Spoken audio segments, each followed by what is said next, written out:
I'm sure you heard of this issue of Merry Christmas. Did you hear it?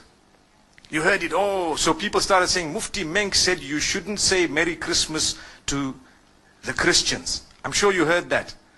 Why do you want to just take a small piece of the statement and hold it out like this and make it seem like we are people who do not believe in, a multicultural coexistence, multi-religious coexistence and so on?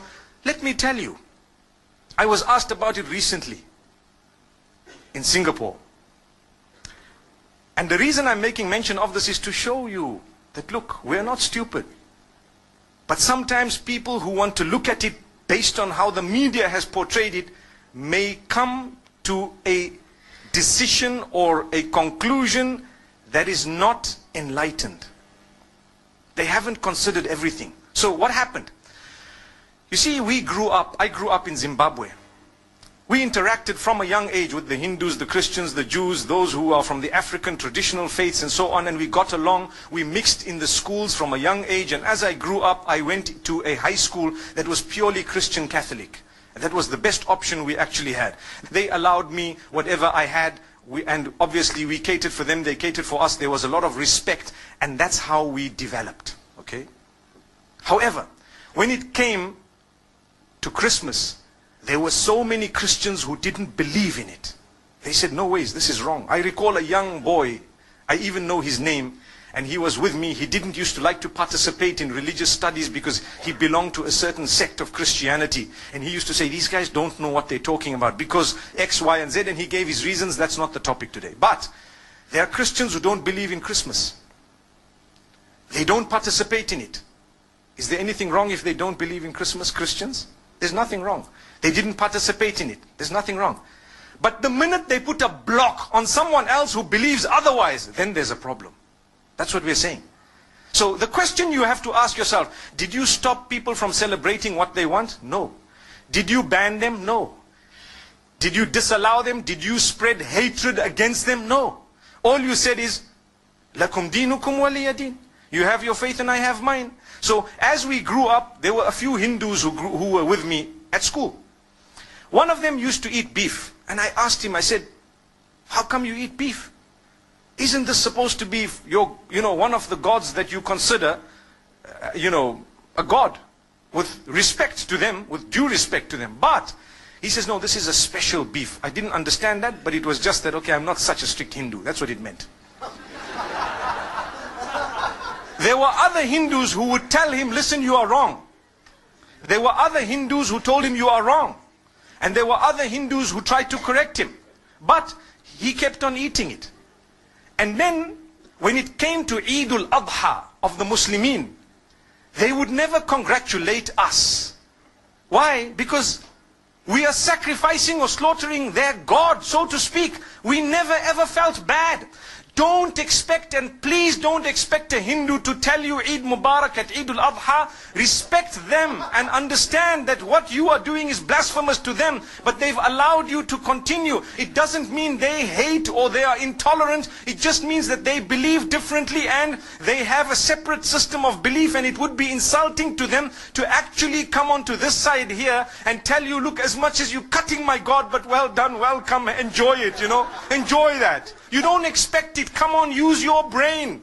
This is what tolerance and coexistence is all about. It's not about a statement. It's more about allowing them to believe what they have to, with respect in a way that you respect what they have as well. That's all it is. So what happened is, as time passed, it was amazing, because when it comes to the other faiths, we found the same. People didn't participate in some rituals of other faiths. That did not make them bigots. But they respected each other. There was a young man who became a Muslim from the Hindus. The day they were, when they die, what happens is they burn the body. They cremate that body. So this young man, his father had died, and they were cremating the body, and they asked him as the oldest son to actually light the fire. And he said, look, as much as you want me to do it, and that's my father, I'm sorry, it goes against my beliefs. And it caused a commotion until some of those who were wise, who knew, they said, look, that's the man's beliefs. Come on, leave him. Let the next son do it. How can you impose on him some... The idea is to coexist with your difference. That's what makes you a rainbow nation. That's what it is. But you don't shove your opinion down the throats of others. Just like now, in the Western world, they are banning you from covering your hair in some countries. That would create another problem. Why? Like the Honorable Minister said, it would make people feel that they are at war with the system. Because, hey, you know what? This is my basic right to believe something. I believe this is wrong. I believe this is right. That's the idea. So, from among the Muslims, there are those who believe that it's okay to participate in Christmas. And from among the Christians, there are those who believe that it's not okay to participate in Christmas. Look at the irony. But the idea is, if you believe that, by all means, go ahead. You are answerable to Allah, not to me. If this one believes otherwise, go ahead. But please don't impose it on me. If I don't want, it's one of those things. Come on. You know, live and let live. Today, the problem is with all parties. We believe we are the only ones who are right. So we want to shove our opinions down the throats of the rest of the world. If not, they are the problem, they are the terrorists, they are the issue, they are this, that. Watch out. The words you are using will be used against you as well. Be careful. So this is why we say, as I grew up, still we used to sit and eat together as young boys. College. You know, you have your lunch, they have their lunch. We knew that if you have a beef burger, please don't offer it to the Hindus. It's insulting. It's blasphemous. They would actually feel so hurt. Don't. Would you ever, if you have Hindu friends, actually tell them, hey, have some beef? I don't think so. Exactly the same could be said about pork and the Muslims. Do you agree? Imagine if your friend says, just is a pork burger, come on, bacon tastes nice, you know, come on, you know. How would you feel? They respect you, you get along with them, you build the nation, you contribute towards the building of the nation together. Do you know that?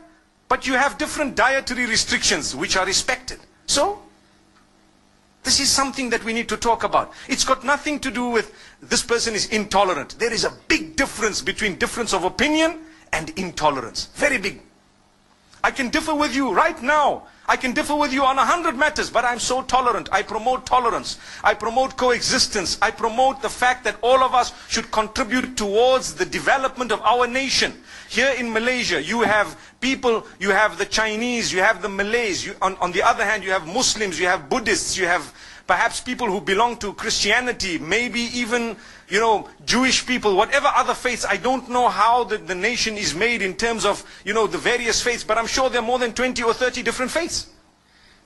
Look at the civil service. You will have people belonging to every race and to every religion, and they are serving the nation. That's what they're doing. What are they doing? Serving the nation.